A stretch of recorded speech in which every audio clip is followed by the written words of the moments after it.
If your stomach gets tight, bloated, or unpredictable the moment life gets overwhelming, the problem may not start with your food at all. It may start with your stress response. A lot of people assume their digestion only changes because they ate the wrong thing. But the more important question is this: what state was your nervous system in when you ate? Because your gut is not just a tube that processes food. It is deeply connected to your brain, your stress hormones, your immune system, and the speed and rhythm of digestion itself. And when that system shifts into pressure mode, your gut often feels it fast. What makes this more frustrating is that stress-related gut symptoms do not always look dramatic at first. Sometimes it is just more bloating than usual, a heavier feeling after meals, more reflux, constipation one week, urgency the next, a stomach that seems fine on vacation, and chaotic during a deadline week. That pattern matters. Because if stress is part of the driver, you can keep chasing foods forever and still miss the real mechanism. By the end of this video, you will learn how stress affects your gut, why symptoms appear without dietary changes, and how to fix it. The third part matters most because people either ignore stress or exacerbate it with strict gut protocols.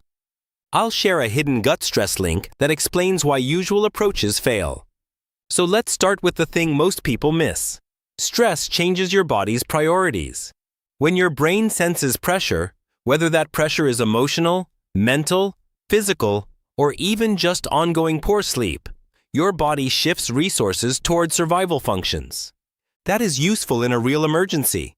It is less useful when the emergency is your calendar, your phone, your finances, your commute, or the constant low-grade stress that never fully turns off.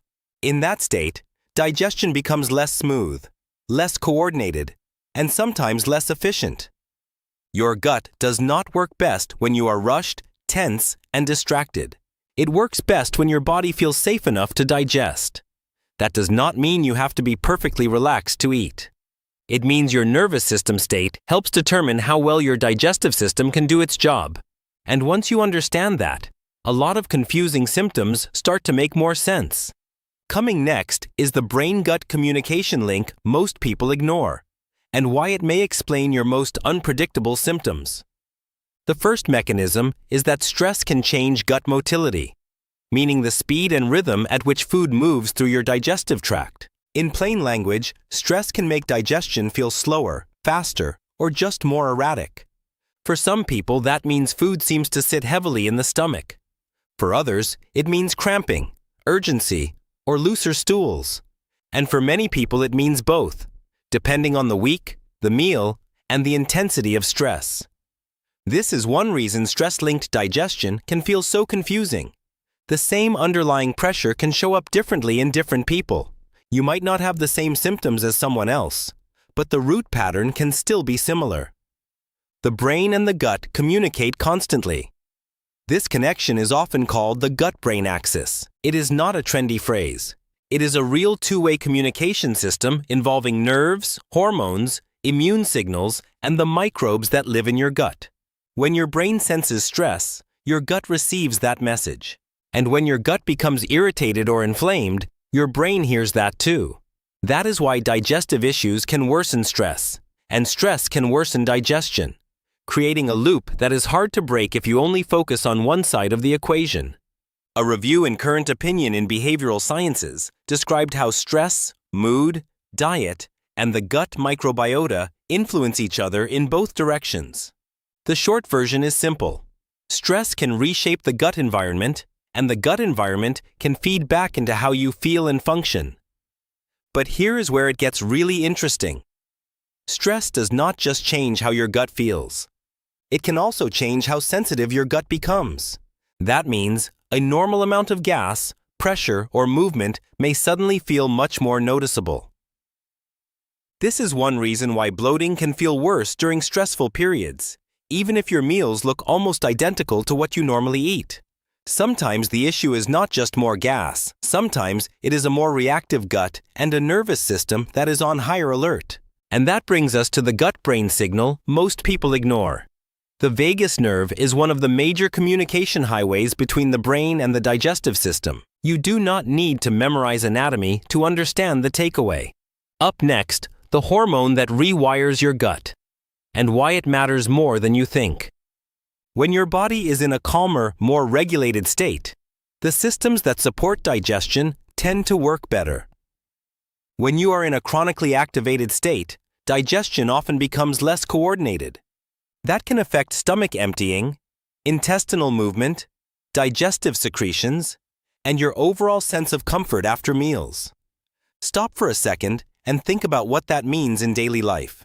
If you inhale lunch while answering emails, take dinner during a conflict, or spend every meal slightly keyed up, you may be giving your gut mixed signals all day.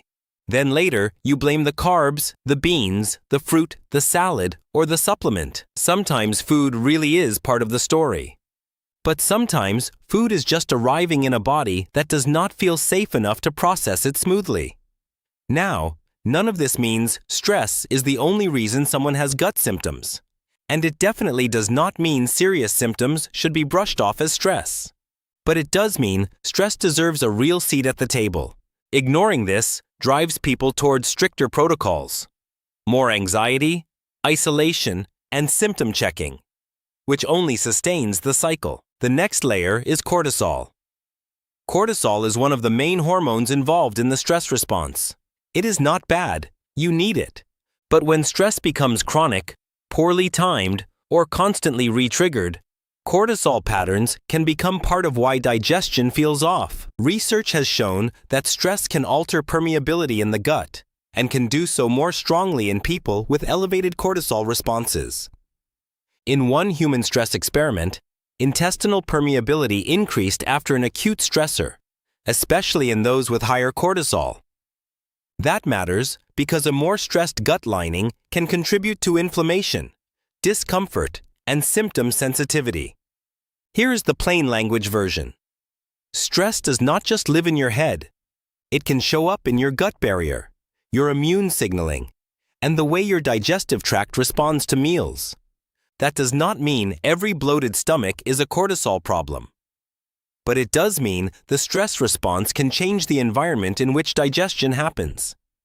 A classic review on stress and the gut has also described how stress can influence gut function, secretion, motility, sensitivity, and even the intestinal barrier.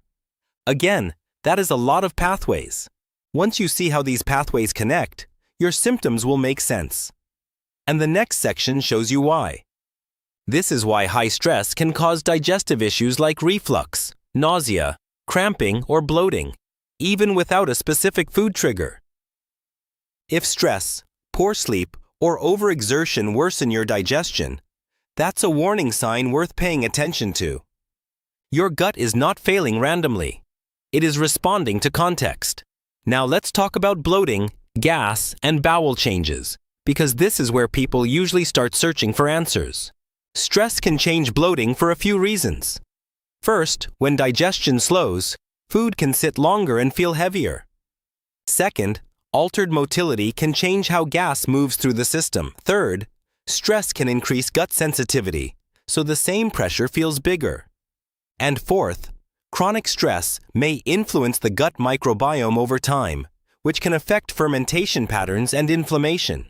A review of human research found that stress and depression can promote dysbiosis, increase gut permeability, and shift the gut environment in ways that may worsen symptoms. That does not mean your microbiome gets destroyed every time you have a busy week. It means chronic pressure changes the terrain. Over time, the combination of poor sleep, rushed eating, ultra-processed food, low fiber intake, and constant stress may create a gut environment that is more reactive and less resilient. This is also why some people do not feel better from a supplement alone. They add probiotics or digestive aids, but they are still sleeping 5 hours, eating at their desk, carrying tension all day, and living in constant go mode. The gut may need more support than a capsule can provide, not because supplements are useless, but because they work inside a bigger system. If you do nothing else from this video, do this.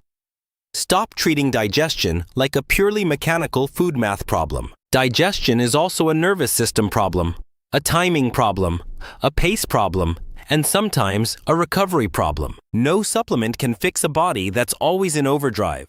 The next section covers simple, research-backed daily habits to calm your system down. So what actually helps? The goal is not to become stress-free. That is not realistic. The goal is to send your body more signals of safety and regularity around meals and throughout the day. Start with meal pace. Slow down enough to actually chew. Even a small reduction in eating speed can reduce swallowed air, improve meal awareness, and support smoother digestion. If you are always finishing meals in 5 minutes, that is low-hanging fruit. Next, create a short buffer before meals. 1 minute of slower breathing, stepping away from your screen, unclenching your jaw, or simply sitting down before the first bite can help shift your body out of full throttle mode. This sounds too simple, which is exactly why people skip it. But simple nervous system cues often matter more than complicated hacks. Then, look at meal environment. Stress eating is not just about what you eat when emotional. It is also about where and how you eat every day. If every meal happens while multitasking, driving, arguing, scrolling, or working, your gut never gets a clean signal. Eating in a more settled environment will not solve every digestive issue, but it often removes unnecessary friction. Walking after meals may also help. A short, easy walk can support blood sugar handling, motility, and the transition out of that stagnant, heavy feeling some people get after eating. It does not need to be intense. In fact, intense exercise right after a meal can make some people feel worse. Think gentle and consistent, not heroic. Sleep matters here too. If your sleep is poor, your stress reactivity usually rises, and digestion often becomes more fragile. This is one reason gut symptoms and bad sleep so often travel together. You may think you have a food issue when you actually have a nervous system recovery issue that is making your gut more sensitive to everything. Food still matters, of course. If your diet is low in fiber, built around ultra-processed snacks, low in protein, and chaotic from day to day, that can absolutely worsen gut symptoms. The solution isn't panic, but building better habits. Consistent meals, whole foods, proper hydration, gradual fiber intake, and avoiding extreme restriction. If stress worsens your digestion, it's not in your head. The gut-brain axis makes those symptoms very real, but there is also a line.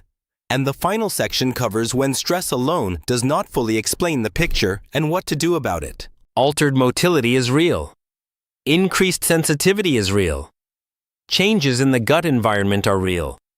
You are not making it up. You don't need to assume the worst when stress upsets your stomach, but still see a doctor if symptoms are concerning. Blood in the stool, unexplained weight loss, persistent vomiting, severe pain, ongoing trouble swallowing, or symptoms that keep escalating deserve proper evaluation.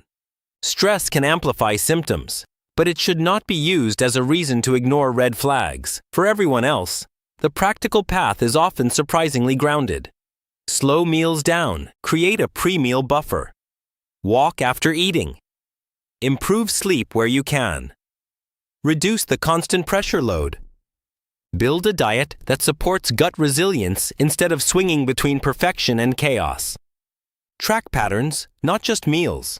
Symptoms linked to stress and lifestyle are valuable clues. So let's tie this together. Stress can affect digestion because your gut and brain are in constant communication. It can change motility, increase sensitivity, alter the gut environment, and in some cases affect the intestinal barrier itself. Stress alone can trigger digestive issues without dietary changes. Key takeaways. Digestion relies on your nervous system, not just food. And chronic stress makes your gut more reactive, not merely symptomatic. Daily habits like eating slower, walking, better sleep, and balanced meals really help. If stress affects your digestion, comment Stress Gut below for more videos. Subscribe if you want grounded wellness content without the hype. And if this surprised you, watch our next video. Why your energy keeps crashing after meals.